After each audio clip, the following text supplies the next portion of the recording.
বানাবো লোভনীয় কুলের আচার। মানে দেখেই ইচ্ছা করছে যে একটা দুটো খাই, কিন্তু না, এটা কমে যাবে। রাধে রাধে বন্ধুরা, আজকে দেখো কুলের আচার করতে এই মশলা আমি শুকনো কড়াই দিয়ে দেবো, দিয়ে ভেজে, খুব বেশি কড়া করে শুকনো কড়াই ভাজার দরকার নেই। একটা আওয়াজ হচ্ছে ফুটফুট করে, তার মানে ভাজা হয়ে গেছে। এবার গ্যাসটা অফ করে আমি ঢেলে নেব। কুলের আচার করতে আমি একটা বড় কড়া বসিয়েছি, সর্ষের তেল দিয়ে দেবো। আজ 3 দিন পর কুলটা আমি শুকনো করে নিয়ে এলাম। কিছুটা তেলে 5 ফোড়ন দেব। কুলগুলো একটু করে আমি ফাটিয়েছি আর ওপরে ডাঁটিটা ভেঙে নিয়েছি, তাহলে রসটা খুব সুন্দর করে ঢুকবে আর খেতেও স্বাদ হবে। কুলটাকে ধুয়ে 3 দিন রোদ খাইয়ে নিলে তাহলে কুলের আচারের স্বাদ দুর্দান্ত হয়। ফোড়নটা ভাজা হয়ে গেছে, এইবারে আমি কুলগুলো ঢেলে দেবো। কিছুটা হলুদের গুঁড়ো দেব, স্বাদ মতো নুন দেব। কুলগুলো আমার একটু সাঁতলে নেওয়া হয়েছে। এইবার সাদা বাতাসা আর আখের গুড়, এটা তোমরা তোমাদের আন্দাজ অনুপাতে দিও। আমি যেমনভাবে করি কুলের আচার, সেইটাই তোমাদেরকে শেয়ার করছি। আমি তো একটুও জল দেব না, এই গুড়টা গলে যাবে, বাতাসা গলে জল হয়ে যাবে। সেই জলেই একটু পর গুড়টা গললেই তোমরা দেখতে পাবে কিরকম একটা জল হয়ে গেছে। এটা দিদি গাছের কুল, দিদি নিয়ে এসেছিল, সেটা ধুয়ে শুকনো করে আজকে আমি আচার করছি। একটু সময় নিয়ে কুলের আচারটা বানাবো, গ্যাসের ফ্লেমটা সিমেই থাকবে।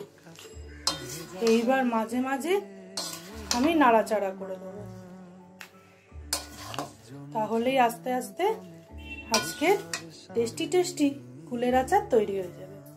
আমার ভাজা মশলাটা ঠান্ডা হয়ে গেছে, এবার মিক্সিতে দিয়ে আমি গুঁড়ো করে নেব। এইবার কুলের আচারটা দেখো, আমি কি একটুও জল দিয়েছিলাম? কতটা জল বেরিয়েছে। গুড়টা বাতাসা এগুলো গললেই, আর কুলের তো একটা রস আছেই, তাই জন্য আমি জলের ব্যবহার একদমই করি না। এইবার আমি গ্যাসটাকে বাড়িয়ে দেবো। গ্যাসটা এতক্ষণ আমি কমেই রেখেছিলাম। এবার বাতাসাটা একটু দেরি হচ্ছে গলতে, এই দেখো। এইবার আমি নেড়ে দেবো মাঝে মাঝে, না হলেই তলাটা যদি লেগে যায় তাহলে একটা পোড়া পোড়া গন্ধ হয়ে যাবে। এই আচারটা যখন আমি বানাই তখন অন্য কোনো কাজ না, এইটাই মন দিয়ে আমি করি।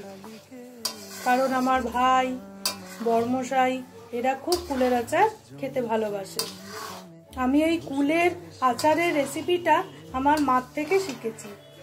আমার মা খুব সুন্দর করে কুলের আচার বানাতো, আর মা টক খেতে ভীষণ ভালোবাসতো।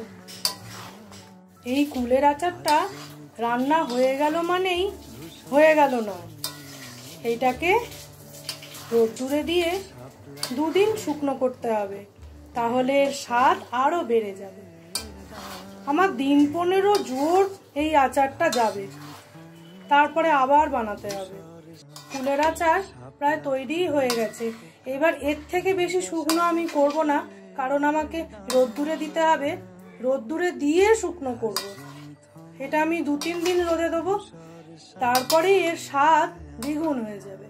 এবার আমি গ্যাসের ফ্লেমটা অফ করে দিয়েছি, ওপর থেকে একটু ভাজা মশলা এবার ভালো করে মিশিয়ে নেবো, দিয়ে ঠান্ডা করে 2-3 দিন ধরে রোদ্দুরে দেবো। দেখো বন্ধুরা, দেখেই কিন্তু জিভে জল চলে এসছে, মনে হচ্ছে বাটি করে তুলে খেতে থাকি। কিন্তু না, এটা 2 দিন একটু রোদে দিলে এর স্বাদ দ্বিগুণ হয়ে যাবে।